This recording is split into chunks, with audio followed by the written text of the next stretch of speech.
जय हिंद साथियों, जय जवान जय किसान, भारतीय किसान लोक शक्ति जिंदाबाद। साथियों, सबसे पहले मैं भारतीय किसान लोक शक्ति के फौज के उन सभी सिपाहियों से जो गौतम बुद्ध नगर के निवासी हैं 24 घंटे अलर्ट मोड पर रहे। आंदोलन के समय प्रशासन पर कभी भी भरोसा नहीं करना चाहिए, विशेषकर पुलिस प्रशासन पर। मुझे 10-15 दिन से सूचना मिल रही थी कि मास्टर जी, आपके आंदोलन को कुचलने का षड्यंत्र प्रशासन अंदर अंदर रचा रहा है। वह मुझे 14 तारीख की दोपहर को दिखाई भी दिया।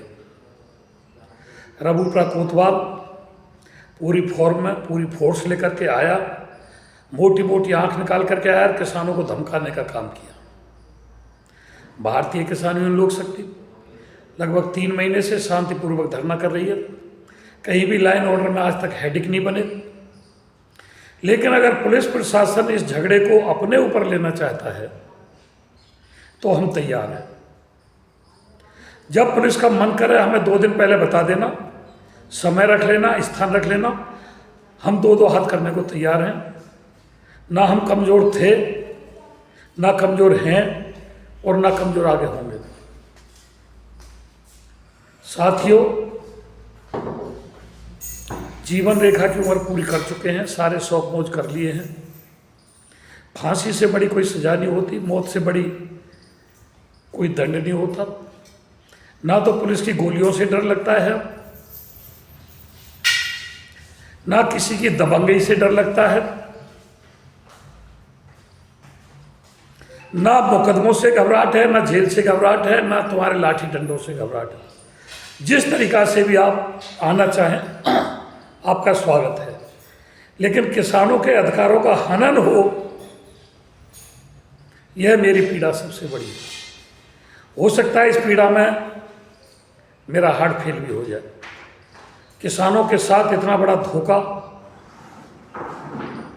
किसानों के साथ इतना बड़ा अन्याय। आज जिले में किसानों का कोई रहनुमा नहीं। हालांकि जैसे ही वीडियो वायरल हुई, चारों तरफ से फोन आने शुरू हो गए।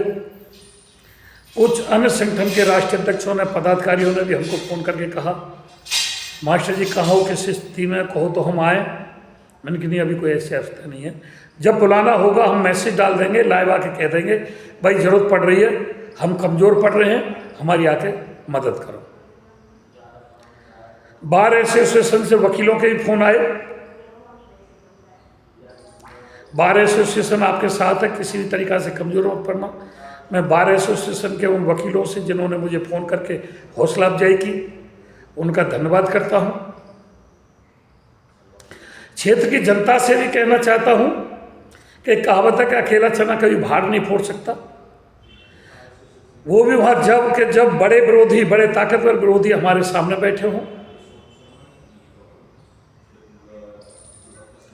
हमने तो पहले कह दिया था भाई जो भी श्रेय लेना चाहे वो श्रेय ले ले, हमें श्रेय की लड़ाई की जरूरत नहीं है। कोई संगठन आकर के श्रेय लेना चाहे, हम अपना बैनर हटा देंगे, हम अपना फोटो हटा देंगे, हम उसके साथ काम कर लेंगे। कोई राजनेता श्रेय लेना चाहे, हम उसके साथ। हम ट्रामा सेंटर लाए, हमने घरौनी बनवाई, लेकिन हमने कभी ढोल नहीं पीटा कि हमने ट्रामा सेंटर लाए। हम घरौनी बनवाने का काम हमने उत्तर प्रदेश में नहीं, पूरे भारतवर्ष में घरौनी बनवाने का काम किया। और माननीय मुख्यमंत्री जी ने सदर तहसील के एसडीएम को बोल करके पहली घरौनी हमारे हाथ से बैठवाई। लेकिन दुख होता है कि जब किसानों के अधिकारों का हनन होता है, कोई मजबूत आवाज़ किसानों की नहीं उठाता। हम भी आवाज़ उठा रहे हैं, लेकिन उतनी मजबूती से हम आवाज़ नहीं उठा पा रहे जिस मजबूती से पहले आंदोलन होते थे। हम इस लड़ाई को लंबी लड़ना चाहते हैं, धैर्यपूर्वक लड़ना चाहते हैं, शांतिपूर्वक लड़ना चाहते हैं। हार जीत होती है, हो सकता है कि हम यमुना एक्सप्रेसवे के प्लॉट हार जाए, हम आबादी हार जाए, हम उन किसानों की लड़ाई हार जाए जिनका अवार्ड नहीं हुआ। हार जीत की चिंता नहीं करनी चाहिए। रूस बहुत पावरफुल देश था, यूक्रेन एक छोटा देश था, भले किसी की मदद से सही, लेकिन आज 2.5 साल हो गए पीछे नहीं हटा।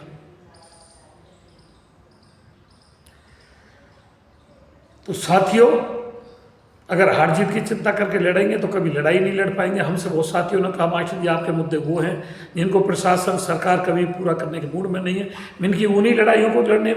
अरे भाई हम नहीं करा पाएंगे, हम एक्सप्रेस वे का प्लॉट नहीं दिला पाएंगे, हम आबादी नहीं बचवा पाएंगे। जिन किसानों ने मुआवजा नहीं उठाया हम आज को वर्तमान दर का मुआवजा नहीं उठा पाएंगे। लेकिन बोलना, लड़ाई लड़ना, ये कहाँ का गुनाह हो गया भाई? ये कोई अपराध है? अपने अधिकारों के लिए बात करना, जिनकी हमको उम्मीद थी, जिनकी लिस्ट चस्पा कर दी गई थी स्कूलों में, आज वो हमारा अधिकार छीना जा रहा है। किसानों ने हो सकता है प्लॉट बेच दिए हों, जमीन नहीं बेचा। किसानों ने हो सकता है 64.7% किसी को बेच दिया हो, जमीन नहीं बेचा। किसानों ने हो सकता है अपनी आबादी जिनकी लीज बैक शिफ्टिंग नहीं हो वो बेच दी हो, जमीन नहीं बेचा। देश का अन्नदाता है, जमीन नहीं बेचेगा। किसान घबरा सकता है, किसान को डराया जा सकता है, किसान को भगाया जा सकता है, किसान को मारा भी जा सकता है। पहले भी मारे गए, जिकरपुर में मारे गए, घोड़ी पछेड़ा में मारे गए, पारसोल में, भट्टा पारसोल में मारे गए। मुझे भी मार सकते हैं, खतरा मुझे भी है, कभी भी प्रशासन गोली चलवा सकता है मेरे ऊपर, लेकिन उसकी घबराहट नहीं है मुझे। गोली चलाए, लाठी डंडा चलाए, जेल में भेजा, मुकदमे लिखे, गंभीर धाराओं में लिखे, तमंचा लगाए, गांजा लगाए, शराब तस्करी लगाए, जितने मुकदमे लगा सकता है लगाए। झूठे साचे लोग मुकदमे लगाने का हमें पहले भी प्रयास हो चुके हैं, आंदोलन नहीं। हमें तो पुलिस घर से बहका करके झूठ बोल करके थाने ले गई थी और हमें डकैती में बंद कर रही थी। हम तो जब नहीं घबराए, घबराना किसी चीज़ का समाधान नहीं। लेकिन रघुपरा कोतवाल ने जबरदस्ती इस विवाद में पड़ के शांतिपूर्वक आंदोलन पर किसी राजनीतिक षड्यंत्र के कारण इस रार को आगे बढ़ाया है। उसका हमें दुख भी है कि जब पुलिस प्रशासन से हेटिक नहीं थे तो पुलिस ने ये झगड़ा अपने ऊपर क्यों लिया। मेरे पास चारों तरफ से फोन भी आ रहे हैं किसान साथियों के, लेकिन मैंने कहा धैर्य बना के रहे हैं, लेकिन अलर्ट मोड पर रहें। हम हर वक्त 24 घंटे 2-2 हाथ करने को तैयार हैं। जिस दिन भी पुलिस प्रशासन इस रोल में हमारे सामने आएगा उस दिन बहुत बड़ा टकराव होगा। अगर हम पुलिस को पीट नहीं सकते तो पिट तो सकते हैं, भागेंगे नहीं। पिट जाएंगे, मर जाएंगे, गिर जाएंगे, मैदान छोड़ के नहीं भागेंगे, पीठ दिखा के नहीं भागेंगे। लाठी जो खाएंगे सामने छाती पे खाएंगे, वो रघुपरा कोतवाल हो या और कोई बड़ा प्रशासनिक अधिकारी हो। अगर हम पे लाठी चलाने का मन बना लिया है तो लाठी चार्ज करें, हम पीछे नहीं हटेंगे। धन्यवाद। जय हिंद, जय भारत, जय भारत से लोग।